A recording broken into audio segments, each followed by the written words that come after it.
president, top of her class. So naturally, her parents were a little bit shocked when she told them she wasn't going to go to college. Instead, at just 18 years old, Katie Davis chose to live in a remote village in Uganda. And today, only 4 years later, she's become a mother to 13 orphans. Watch this. I want to ask you to come with me on a journey. A journey that started 3 years ago when I thought I knew what my life would look like. And I had no idea. A journey that has shown me more about the Father's heart and His extravagant compassion than I could have ever imagined. A journey that requires me to give more of myself every single day. It's a journey that took me from a 10-month commitment to teach kindergarten in Uganda to a lifetime commitment of bettering and serving this country. I'm Katie Davis. I'm 21 years old and I live here in Uganda. I run Amazima Ministries and my full-time occupation is that I'm a mom to 14 little girls. It is January and I'm looking at a little girl crushed under a brick wall with no one to take care of her and her siblings. I offer to take them home with me until we find a better solution. I'm not really sure what to do with them, but I know that they are God's children. They stay. It is 3 days later, and the littlest one looks up and she calls me Mommy. My heart breaks in two. I have no idea what to do, but something clicks. I'm even more scared than the day that I stepped on that plane, but I know that this is right. Today I have 14. Jesus does not ask that we care for the less fortunate. He demands it. When calling ourselves Christ followers, caring for orphans and the desolate and the widow are not an option. It's a requirement. I would like to invite you to come with me on this journey that is so far from over and see what God will do next. Well, please welcome, I tell you, one of the true modern days heroes of the faith, Katie Davis. It's an honor to have you here. Thank you. I'm glad to be here. You kind of gave up on the American dream. I mean, here you are. You're homecoming queen. You're top of your class. You're president of your class. You got it all. You can name a college. You can go anywhere you want. And you say, no, I'm going to go to Uganda. There are people hurting there. I've got to take care of them. Yeah. I just find that incredible. How did you do that? Well, I had been there for 3 weeks during my Christmas break of my senior year in high school, and once I got back... those awful short-term mission trips, huh? That changed it? Yeah, once I got back, I just knew I had to get back to Uganda and help out there, and so I originally thought that it was just going to be a year commitment, and then I would come back and have normal life in college. But God just really changed my heart during that year, and He presented me with all these different needs. And in trying to meet the needs just one person at a time, I ended up founding the ministry Amazima. And so just like that, a year commitment became a lifetime commitment to this country. A lot of homecoming queens going to Uganda would say, get me out of here, you know, or have been happy that 3 weeks, you know, I did my part, and now it's time to get back to real life. What was it about that experience that said this real life is not so real and what's going on in Uganda is where God wants me? Why did you do that? I think that there were several things. I mean, immediately I fell in love with the people and the country. They're joyful and they're gracious, even though they don't really have material things, and that was new to me. This happiness without material things, that wasn't something I grew up knowing. What? No shopping? Right. And I think I fell more in love with Jesus there. I think as He stripped me of the things that I had here to rely on, I began to rely on Him more. And I liked that. I liked feeling close to Him in that way. And I was also just overwhelmed with this huge need. And I thought, if Jesus says we have to care for these people, then we have to care for these people, and I need to give my life to that. I would imagine your parents thought you were crazy and tried to talk you out of it. They did, and they lovingly, they wanted me to go to college and they wanted me to have a successful future. And so they were kind of reluctantly supported. They tried to talk me out of it, but at the same time they said, if this is what you really want to do, we'll kind of watch from a distance to see how it goes.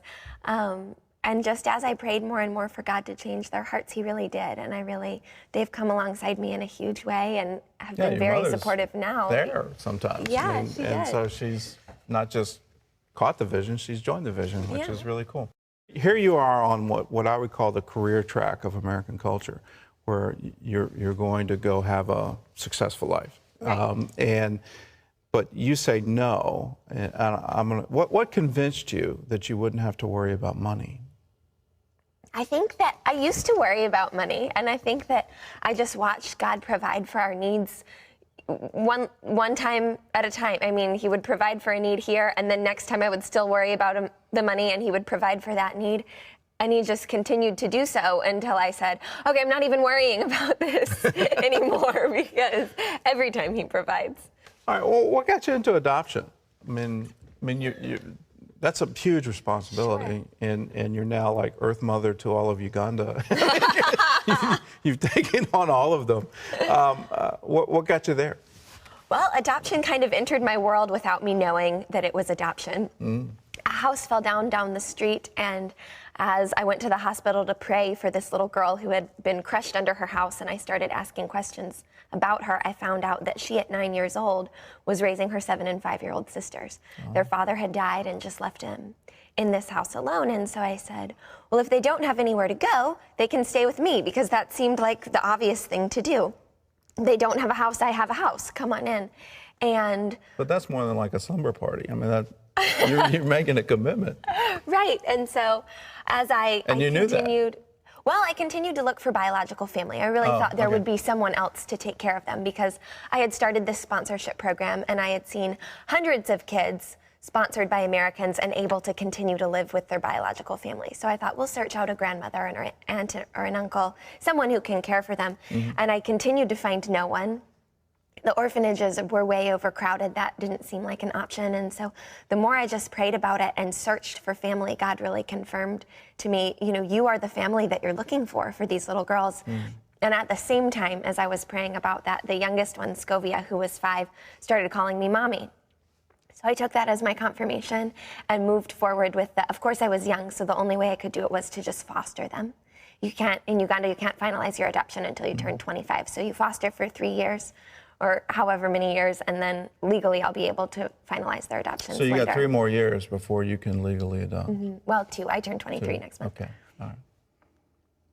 You're not just taking care of children. I mean, there's a story in this book that, it literally had me crying, where there's an elderly woman in a village who's got severe TB, and she's crying out to God, please send somebody to help. And you walk in her door. Yeah. Now, how do you care for the dying? I mean, how do you get a heart to do that? It's hard. It's so hard. It's hard to not let your heart become hardened as you care for these dying people over and over again, and they continue to die. But I see these people come to Christ, and I see them feel loved right before their death, and that makes it worth it. And my children are kind of the forerunners in that. Anytime that I'm hesitant, even in that story, anytime that I'm hesitant to bring someone into our home and to bring them into our lives, my children are not hesitant, and they come from this place of having nothing. And so they want other people to not have nothing. They want to share what they have, and so they're always very encouraging in that. But I just find it incredible that you have the heart to say, okay, I'm not just going to come visit you. You're now going to be in my home, and this is going to be life and shared life together. Yeah. I think that Christ calls us to live in community like that, and I think that that there's huge blessing in that. We have homeless families that will stay with us. We have malnourished children or foster babies that will stay with us until they are able to go back to their biological family healthy. We have grandmothers who stay with us, and so we've been so much more blessed. I mean, we are able to bless those people with our physical belongings, but they bless us just with their joy and their spirit in our home, and so we love it. You've got handwritten parts in it. Is that your prayer journal? It's some from a blog that I have written over the years to keep in touch with family, some from my journals. But we tried not to edit those very much, so they're very real and vulnerable. When you write, and particularly the handwritten parts, when you write, Jesus is right there with you. He's not some far off God. He's right there, involved in everyday activities with you. Has that increased? Did you have that back in Nashville, or is that something new for you in Uganda? I think that it's always increasing. I think that I felt some of it in Nashville, but I think that once I got to Uganda and he stripped away so many things that I had relied on here, and really even a lot of relationships. I now have good friends in Uganda, but I didn't when I first moved there. And so he became the only thing to rely on, and I think that grew our relationship so much. And so he's right there with us all the time in every decision and in every minute of the day. What would you tell to other homecoming queens? I think that the reason that I wrote this book and the message that I want to get across is to just be obedient in whatever God is putting in front of us. It doesn't have to look like moving to another country. It doesn't always have to look like adoption. But just he places a need in front of us, and it's our job to obey and to meet that need. And just in saying yes to whatever he's putting in front of us, in just doing the next right thing, he's faithful to multiply it into something so much more incredible than I could have ever imagined. Do you see us moving back more towards finding meaning here as opposed to finding meaning in economic security or, the American dream? Sure. It's hard for me because I really don't spend much time here, and as I've been traveling a lot. I spend just a couple weeks of the year in America. Have you gone native in Uganda? Yeah.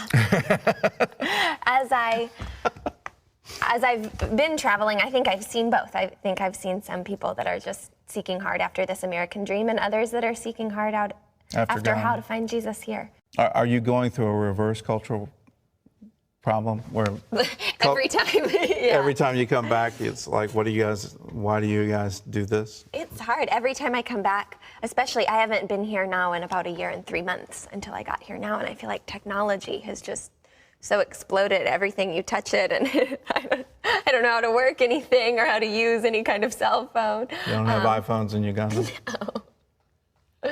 No. What's next for you? I don't know. I think that if I've learned anything over the last 4 years, it's that my plans don't really count for a whole lot. And so I just want to be obedient. You want to get God to laugh? Show him your plan? That's right. I just want to be obedient to whatever he places in front of me. And so if that's someone who walks through the door who needs a meal or who needs prayer or who needs a bandage, whatever that looks like, our family, we just want to be open to what God is doing. What's it really like in Uganda? What are people dealing with? I mean, for the average American, Idi Amin and the terror, but that's long gone now, right? Right. Most of that is gone. Politically, it's becoming more stable. A lot of the war has stopped in the north. And so it's just a country that's trying to rebuild after these tragedies. And there are places of extreme poverty, like Masesi, which is on the cover of this book. And there are places, we live in the town center of Jinja, and so I think people are surprised to find that there's a grocery store and there's a place that you can go get your hair cut. It's like a little town. So it's not a wet market and a dry market? It's a real grocery store? Yeah, yeah. I mean, there's an outdoor market too, which is where we get produce and things like that. But you can go buy milk from the grocery store. I think people are surprised that it's not completely the bush, or there's some development going on for sure. Do you see differences between Christians in Uganda and elsewhere? I don't have a lot to compare that to, but I think that Ugandans are so joyful, and I think that comes from a place of having nothing. And so you put your trust in God to meet your needs, and then because you put your trust in God to meet your needs, you get to watch him meet your needs over and over again. And so God just is able to prove, even more than he is able to hear sometimes, that he is who he says he is, and so your trust only increases in that.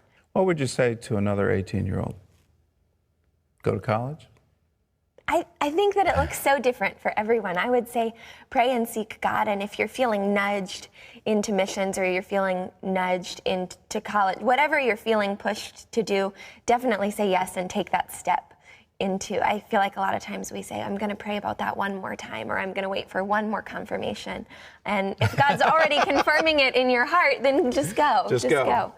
It's interesting, your story, and it really resonates with me because I was a lawyer, a partner in a law firm, supposedly living the dream. And I went on a short-term mission trip, and I couldn't practice law anymore. Right. And I had to go. And I went to the villages of India, which is where I learned how to preach, and the same stripping off. And I actually got a verse for it in Isaiah 20, where God told him to walk naked. And so I start telling people that, and they go, wait a minute, Gordon. You don't want to do, but just the stripping off of the things of this world, and just how much they distract us, and distract us from the truth. And you're right, it's just the need in front of you. You can start thinking, you know, how do I win all of Uganda? How do I win all of India? And those are good things to think and good things to pray, but it's always, what's that thing right in front of you? Yeah. And can you do that, or do you turn away? Absolutely. And every time I've tried to turn away, I felt so bad, I had to turn back. You have to turn back. You have to go back, and you have to do it. And however reluctantly, once you embrace it, then you find true joy. Yes, absolutely. True joy. And the creator of the universe knows how to provide. He does. He does. In any situation, anywhere, he can do that. And you can trust him. Yeah. Yay. Thanks. Thank you. Thank you. Thank you. Yeah, thank you for blessing me. Hope you get this. This is just an incredible book. Katie Davis, Kisses from Katie. It's available at bookstores nationwide. It's also available online at Amazon, so pick up a copy. Thanks. Thank you. Yeah. All right, when we come back, an 8-year-old shares why she loves to pray for others. That's next on